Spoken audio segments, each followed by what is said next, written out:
danger zone. Hello, this is Anna Imagination with a Healing Garden, and this is Shifting Perspectives. We're going to talk about the danger zone, fourth level of the subconscious mind. So, the levels of the subconscious mind is the abstract concept that I developed when I was inside the subconscious mind, so I could see the different layers. And this is basically it. There's 5 layers. The first layer is that's where all of our thoughts are. That's the front. That is where, whenever you are reading a book and you are reading the words on the page in your mind, that is the first level. Whenever you have voices that come in your head and you're having conversations with them, that's the first level of the subconscious mind. It is the most immediately conscious, aware part of the subconscious mind. The second part of the subconscious mind is the memory maze. The mind maze is where all your memories are kept. I'm not going to detail that room right now because it's not important, but that is where all your memories are kept, and it's a massive maze, and it's filled with a bunch of doors, and you have trauma memories in there, you have regular memories, you have all of your memories are crammed into the second level of the subconscious mind. The third level is the home of identity. That is where your identity lives. That's where the cognitive core lives. That is where all of the perspective processing takes place, is with identity on the third level of the subconscious mind. And the fourth level is the proverbial closet, where the subconscious mind throws all of its skeletons to keep you safe. And that's what we're talking about. The fifth level, we do not discuss it. So the fourth level. The fourth level, the fourth level. So the subconscious mind's agenda, you have 3 life titans: the subconscious mind, the identity, and the ego, the conscious awareness, have agendas. They have their own agendas. The identity's agenda is to define the self. That is what she has to do. The ego, I love this one. Their agenda, the ego's agenda, is to pursue happiness. We all know that one. And the pursuit of happiness is contingent upon identity being able to identify herself. The subconscious mind has a different agenda. Its agenda is to keep the unit safe.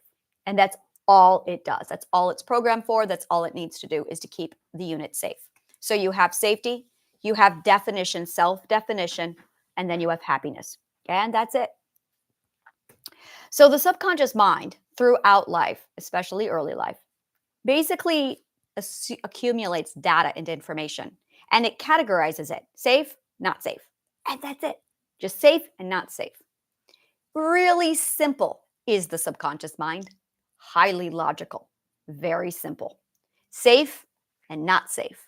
Now, this is the really important part that you need to listen to.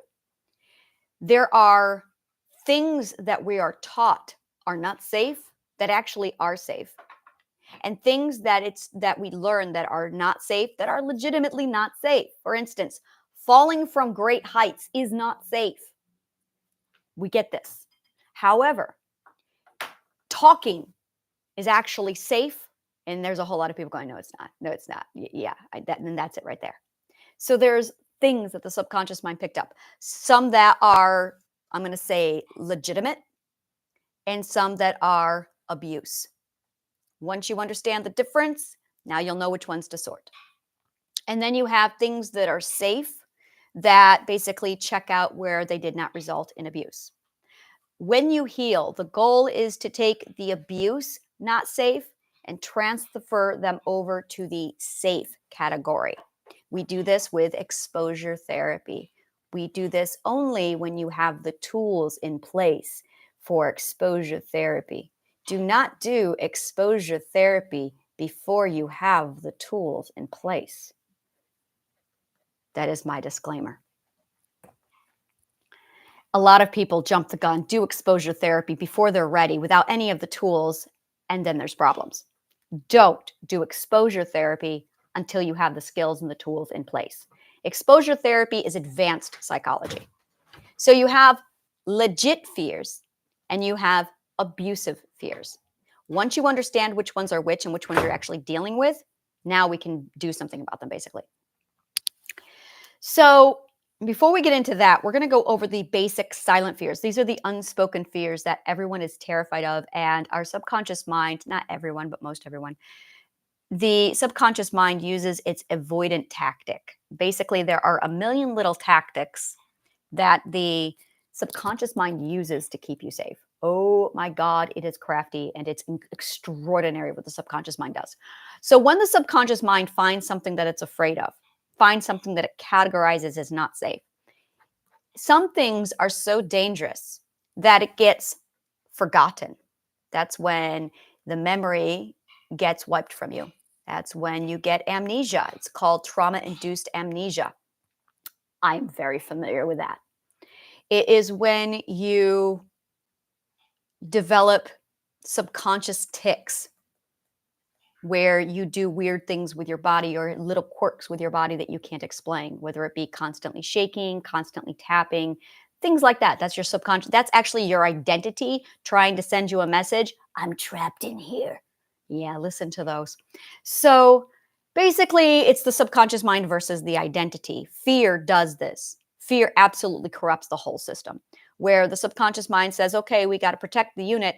And the identity is the one that gets completely destroyed in the process because all of this is at the core of identity. You're born. You go about with your identity. La, la, la, la, la, la, la. She's happy. She's a wonderful little child. And then someone comes along and says, you can't do that. These are the can't doers. I love the can't doers. Not really. I fucking hate can't doers, but sure, let's go through this. These are the can't doers. Can't doers are the ones that come in with their expectations. And when they come in with their expectations, they slap the can't doers. They slap you down with can't doers. So can't doers arrive with expectations. I have this vision of an animation. I wish I could animate because I have this vision. Maybe I'll do stick figures where where this crowd of can't doers comes in with like little picket fences that says these are our expectations, and then they slap them down with identity. And identity is just this happy little wood nymph going la la la la la, happy, happy, happy. And then the can't doers come along and just slap them down with expectations. And this is the show, people. This is the show. And then she basically very quickly, and she like falls apart and she crumbles. And all of these things, the subconscious mind says, oh, well, you can't be safe now. No, no, no. We got to clean this all up. So suddenly being seen is dangerous. Being heard is dangerous. Not controlling a situation is dangerous. A very particular kind of person learns that lesson. Failing, disappointment, not being perfect, mistakes, that becomes a massive, massive fear. It's not safe to be those things.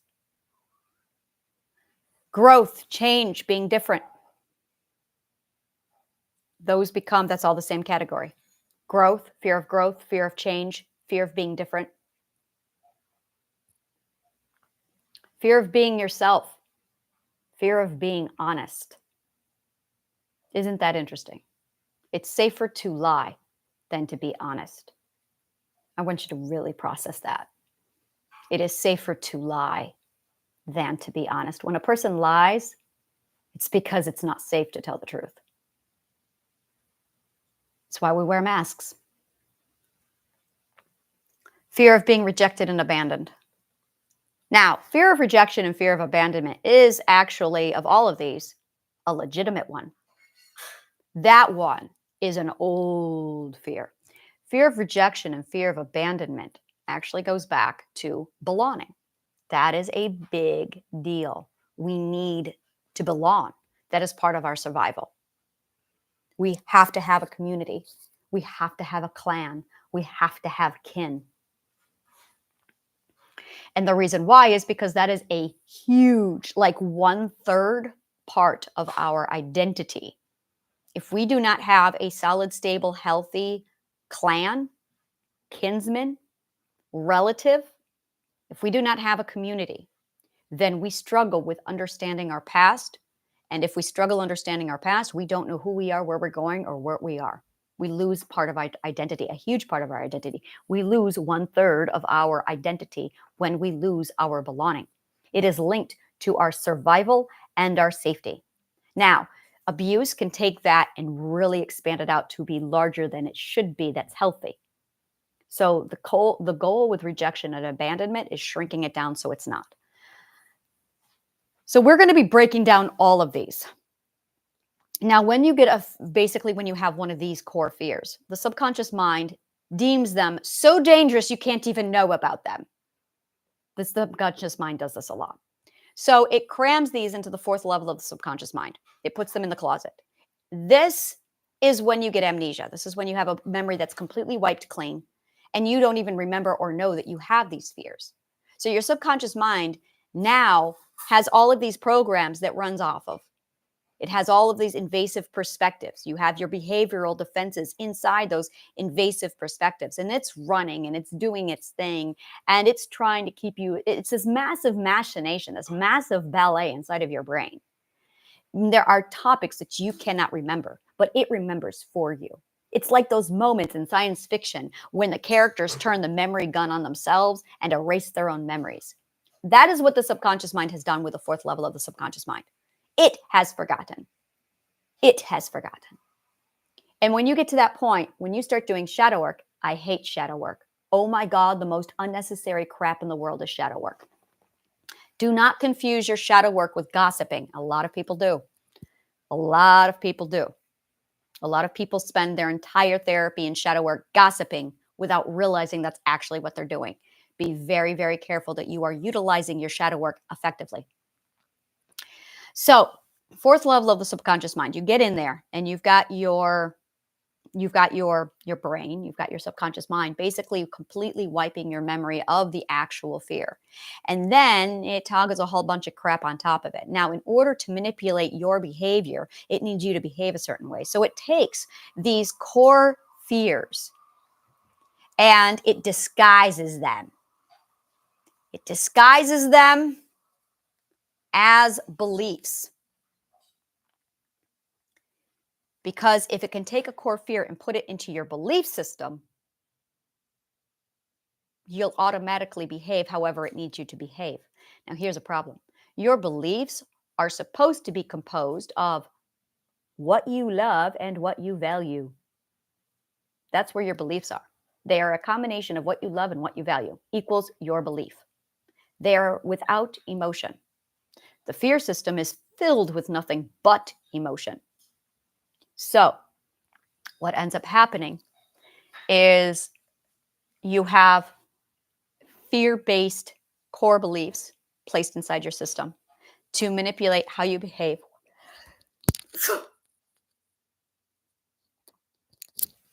Sorry. And then you have your actual beliefs that are 100%. I need to really wash my hands. Can you give me the Purell, please, Lizzie? Hand sanitizer on the coffee table, by the stack of papers. It's like, no, I can't do this. I can't do this. I need to sanitize my hands. Okay. So what ends up happening is you have your beliefs and then you have your core beliefs, your core fear beliefs. Core fear beliefs are not beliefs at all. They did not come from what you love and what you value. They are fears in disguise. Now, here's the trick. This is the fun part. This is how clever the subconscious mind is. When you have something that's fear-based, you know to sit down and have a conversation with your fear system. Oh, this is a fear. Let's talk to the fear system. Let's talk to the Jerry. So you sit down to try and talk to the Jerry, and you can't talk to the Jerry because you have this random fear system. So you can start pulling apart all of your problems while you're talking to the fear system. Now, the subconscious mind knows this. So it goes a step further and says, I know you're going to pull this apart in the fear system, so I'm going to hide this as a belief so you won't think to look for this in the fear system. So you've got these toxic beliefs, limiting beliefs that you think are beliefs, which come from your love and your ethics, not realizing that they actually come from your fear system. So you overlook them. You don't even know to look there. You think they're normal. You think they're fine. You have no idea how to handle that. Beliefs are handled a completely different way. Beliefs are handled via logic, not via the fear system. Fear system is completely illogical. Actually, it's highly logical. It's very, very logical. But it requires soothing, not logic. It requires soothing and empathy. It requires empathy. So to go the extra step to make sure that you are really safe, and that's what it is there are basically two levels of safe. There's low functioning safe and then there's high functioning safe. The low functioning safe is the little safe bits where you come in and you are basically Yeah, you want to make those are the fears that you are aware of, like a fear of spiders. You know you're afraid of spiders. It's a low level fear. You avoid the spiders. When you see them, you freak out. You get somebody else to come over and take care of the spider. The flip side of that is fear of growth, fear of talking. Now that is such an astronomical fear that we can't have the fear system, and that's got to go up to the upper levels. So to make sure that that one is completely left alone, to ensure your full safety, we're going to have to make you forget that you even have this fear. So it disguises it as a belief, puts it into your system, so you will completely alter your behavior without actually calling it what it is, avoidant. And because it's avoiding it, we then wipe your memory clear of it, give you complete and total amnesia, and then hide it in the fourth level of the subconscious mind so that you can't touch it. There, now it's safe. This is why you get in your own way. This is why you get in your own way. Is because you're trying to go about with your life, and you've got this invasive perspective inside of you that's run off of a toxic belief that's really a fear-based core belief, well, fear-based core that's been crammed into, falsely disguised into your belief system that never should be there. So you're going about life, someone says something to you and it absolutely contradicts your fear base, and you become angry, you become emotional, you become really hot and heavy and intense and loud.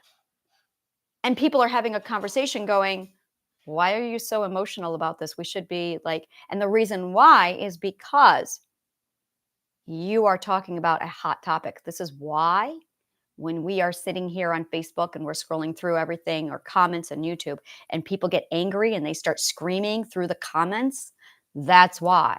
It's because they have found a trigger, because I have, or somebody on Facebook or social media has said something that contradicts not their belief, but their core fear. And their subconscious mind goes into full war zone, ready to defend it, because you can't figure out that that's a core fear that you're actually dealing with, which is why there are so many memes out right now saying if you are getting emotionally invested in comments on Facebook/social media, it is because you have found a trigger and you have some mental work to do, meaning that's a red flag that that's actually a fear you're dealing with. And this is why. It's because you have a core fear, one of these core fears. Over the next, either today or next week, I'm going to be breaking down each one of these, what each one of these means. Once you get the list, and they all come down to these basic lists, it's a very short list. Like there's less than 12 of these core beliefs. They all stem off of a primary instinctive basis. For instance, being seen and being heard, you can credit that one to our parents. It's not safe to be seen, it's not safe to be heard, because children should be seen and not heard. And in most cases, they shouldn't even be seen. A father comes home from work, the mother says, go to your room. Your father doesn't want to see you. The father sees you, he starts screaming and yelling. That now gets computed into your system that that's abusive. It is not safe. Therefore, you shouldn't be seen. You shouldn't be heard. But if you're an actress, now you have stage fright. On the surface, we're calling it stage fright. Oh, I just have stage fright. No, you don't. You have a fear of being seen, and you have a fear of being heard that you're not dealing with because mommy and daddy abused you, because they said to you, don't be seen, don't be heard. And if you do, I'm going to beat your ass. That's really what you're dealing with. Being seen and being heard, not being safe to talk. You open your mouth, you point out the lies. And that stems from, this is great. Oh, I see the logic. I just saw the logic maze and I went, whoa, it's so cool. I just saw the logic maze and I'm like, oh my God, I want to. So you're not, so here it is. Afraid to be yourself, afraid to be honest, so you wear a mask. If you're seeing and you're heard, you're pointing out the mask, which makes them aware that they're not being honest, which makes them see their lies. And now they have to look at themselves. Boom.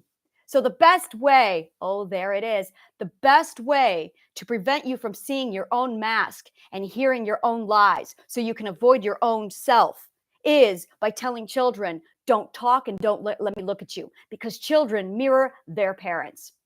Oh, that one's connected beautifully. That one is absolutely connected. Children are walking mirrors of their parents.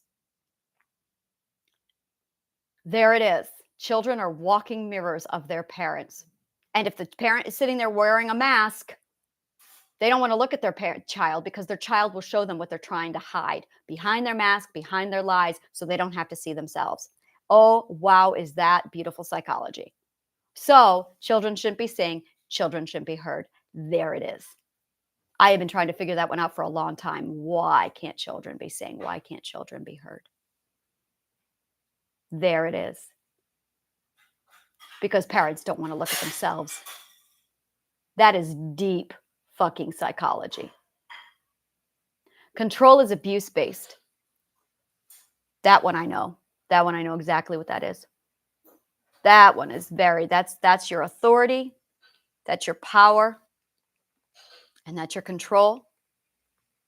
And that one I will pull apart. That's going to have to get a whole video on itself. That's going to get like 3 videos just pulling apart control and power, authority, control, and the abuse. And that's tied right into narcissism. Failing, disappointment, mistakes, imperfection. If you have a fear of failing, if you have a fear of disappointing other people, this is people pleasing, by the way. This is people pleasing. So if you are a people pleaser, you are tapping into your fear of failing, fear of disappointing others, fear of making mistakes because you are required to be perfect. This is called unrealistic expectations. I have another word for it. I call it cruel and inhuman expectations, guaranteed to make you fail. It is usually set on, almost always, by the narcissist. So fear of control from the narcissist and fear of failing, disappointing. Basically, the narcissist has a fear of not controlling. And did you hear what I said? Not controlling. The narcissist has a fear of not controlling. The empath is conditioned to be afraid of failing, disappointing, being imperfect, and making mistakes. And now they become a people pleaser because the narcissist requires full control. So the narcissist and the empath start dealing with that one. That's where you get fear of control, fear of failure coming out. Fear of growth, change, and different. That one is linked to everyone has to be the same. Everyone has to wear the mask. That is a child that is not allowed to be different. That is 100%. We're back to the mask wearing. And we're all supposed to look the same. Because if we all look the same, then I can believe the lies I'm telling myself. And children are riddled with identity and uniqueness. So one of the things that the parent is also trying to hide from themselves, in addition to, I need to make sure I keep my lies in check. I need to make sure that no one shows me that I'm wearing a mask. This is so Pleasantville. If you've ever watched the movie Pleasantville, oh my fucking God. Now that is a movie I tore apart. Oh my God, did I love Pleasantville. Pleasantville was like, of all the gummy candy in the world, Pleasantville was a candy store. Like I watched that movie and I went, candy. Oh, the psychology of Pleasantville was so much fun. Oh my God. I need to rewatch the film again. And it's one of those films where I need to watch it. And as I watch it, maybe I will do this on Twitch. I'm going to watch this movie. And when I watch this movie, I'm going to like pause it and like, give me 20 minutes of this section. Give me 20 minutes of this section. There is no finer masterpiece in the world than the movie Pleasantville. Fucking gorgeous psychological feast. Wow, I loved Pleasantville. So as I'm talking about honesty, mask wearing, being yourself, oh my God, Pleasantville, hello, like masterfully done, absolutely masterfully done. There is so much. Every time I talk about, every day I think about Pleasantville playing in my mind as I'm talking about this. And this is the day I broke and I'm like, I can't take it anymore. I got to mention Pleasantville. Oh my God. Fantastic film. That was a breathtaking masterpiece. If you have not seen it, watch it. Wow.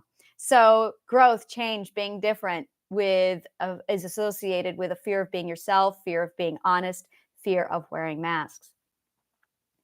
And then rejection and abandonment, that is absolutely linked to your survival and your belonging.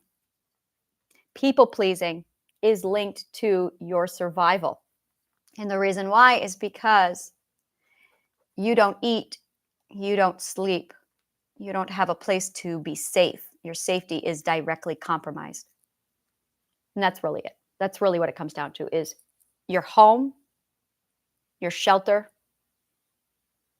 your food, bottom line. So if you don't conform, and by the way, all of this is conformity. If you don't conform, then you're going to be threatened. Then your livelihood, your existence is going to be taken away. Now, this is the fun part. It's a varying degree. This is the spectrum of what percentage were you abused? Some people were so significantly abused that they've got it so deeply embedded into their minds, they're not getting out. My abuse was about here. Harry Potter, yeah, Harry Potter was about here. Like he was a solid right there. And then my ex-husband was here. The person who I walked into, yeah, my ex-husband was here. That's solid, grandiose narcissist. And then I have talked to people who are here. I don't. That's the fifth level of subconscious mind. I don't go there. So yeah, I don't like that. Close the door. So we have, there you are. It keeps, yeah. So I'm going to break these down even more. So this is like a ladder. I'm going deep into fear today. We're dissecting this. So this is the next level of fear. So now I'm going to like break this down even further and condense it and simplify it even more, because these are the cores to what it is we're really dealing with. And it looks like the cores, this is reverse, by the way, this is reverse engineering psychology. This is how I do it. Reverse engineering is like awesome. All right, so I'm going to shut this down, do the next video, and we're going to take it to the next layer of fear and getting down to those basic fears.